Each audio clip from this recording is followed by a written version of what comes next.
this revolution that we are in the midst of is holistic. It's not a political revolution like 1776. It's more like the French Revolution of 1789, or I think really close to Mao's second revolution, the Cultural Revolution. By that, I mean it's holistic. It's not about politics. It's not about Trump and conservatives versus Biden and Democrats. It's not about whether you want to spend this amount of money or that amount of money. It's more than that. It's that, but it's more than that. It spans every aspect of our being. And I mean that literally. Nobody listening to this right now, if I had said 10 years ago, mark my words, I'm a prophet, 10 years from now, there will be 3 sexes. And if you, listener, dare say that there are only 2, you're going to be ostracized and fired from your job. Nobody would believe it.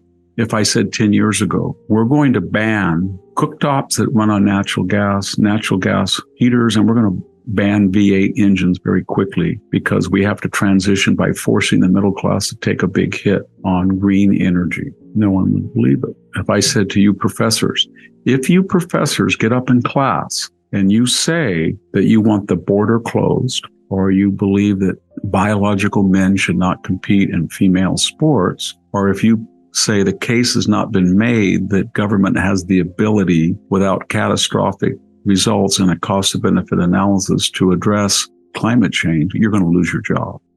Say any of those 3, you're out. They wouldn't believe you. If I said 10 years ago, there is no border. It's not that the border is porous like it was under Obama. It's not that federal immigration law is lax. There is no border. It's been destroyed. There is no corpus of federal immigration law. 7 million people have crossed the border. And it's our duty to put them up in hotels through all of our major cities, give them a cell phone, waive any legal consequences for their continued illegal residence in the United States, and more to come. And we're going to be told by the Mexican government that it is our duty to treat their citizens as if they were ours. Nobody would believe that. If I said 10 years ago, 70% of the people who vote will not vote any longer on election day. We're going to go from 30% absentee to 70. And we're not even going to use the word absentee. We're going to call it mail-in ballot or early ballot. And the rejection rate of those ballots is going to plummet because we're going to change the voting laws so radically that it's almost impossible to authenticate a mail-in ballot vis-a-vis a registered name on a registrar's list. Nobody would believe that. Nobody would believe that. If I said, 10 years ago, there's going to be a riot. It's not going to be like the Watts riots or the Rodney King riots or the riots that followed Martin Luther King. There's going to be 120 days. There's going to be $2 billion in damage. They're going to torch a federal courthouse, a police precinct, a historic church in Lafayette Square. They're going to try to get to the White House, and nobody's going to pay a price for that. It's going to be pretty much fine. If I said, in addition to all this, then 4 consecutive FBI directors are either going to lie under oath to Congress or to a federal investigator, or they're going to deny and claim amnesia things that they knew were true, whether Mueller or Comey or McCabe or Wray. Nobody would believe me. If I said the FBI 10 years ago, if I said the FBI will be caught hiring Twitter to suppress news, so they can warp the 2020 election, nobody would believe me. If I said 10 years ago, hey, just watch this upcoming 2016 election, the 2020 and the 2024 election, the FBI and the DOJ are going to warp. In 2016, they're going to concoct this lie that Donald Trump urinated on prostitutes because he was mad at Obama, who stayed in the same hotel room, and he wanted it known that he did that to the sheets, and that he was working for Vladimir Putin. And that will be a complete lie. And we will doctor FISA affidavits if we have to. We will hire foreign nationals to work on the Clinton campaign if we have to.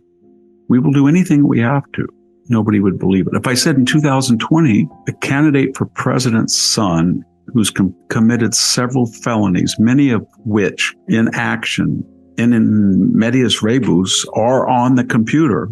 And to stop that from being known, the FBI is going to take it, hide it for a year, and then tell Twitter not to put any news out other than it's a Russian disinformation ploy.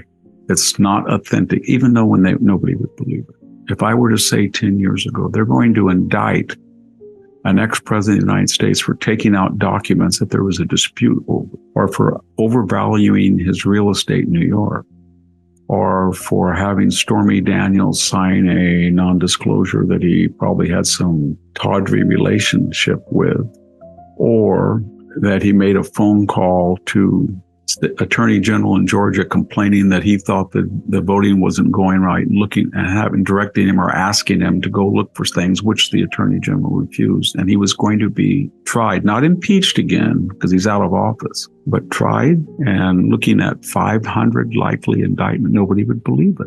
So what I'm getting at is whether we look at sex, whether we look at the law, whether we look at the destruction of law, shoplifting, whether we look at the border, whether we look at these weaponized agencies, it's every aspect of our life. The person who's listening to this is thinking, if he lives in California, to take one example, should I go buy a pickup? When do you think they're going to outlaw it? Should I buy a diesel pickup? When they're going to outlaw that? When I get my new home, I can't have a gas cooktop or gas hot water heater in it? That's not allowed. It's cheaper.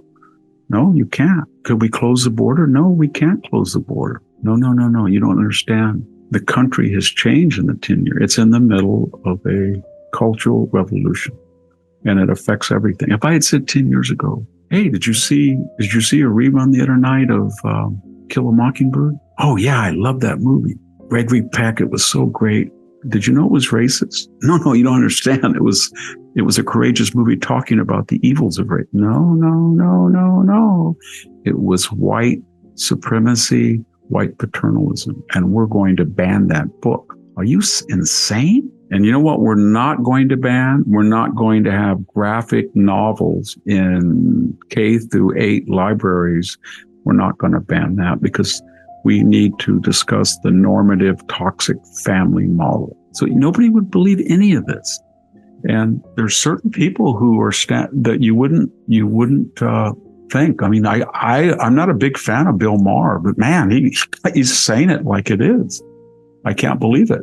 And Matt Taibbi, I think, has attacked me. He says it like it is. I was always a big fan of Megyn Kelly, but I never associated Megyn Kelly with just anger at the nonsense. But gosh, you listen to her podcast, and I've been on a lot of them. She just says it like she is. She's had it. Those are the types of profiles that we need from all across the political spectrum. We should all look for those people according to their station and honor them, because we really need people to speak out.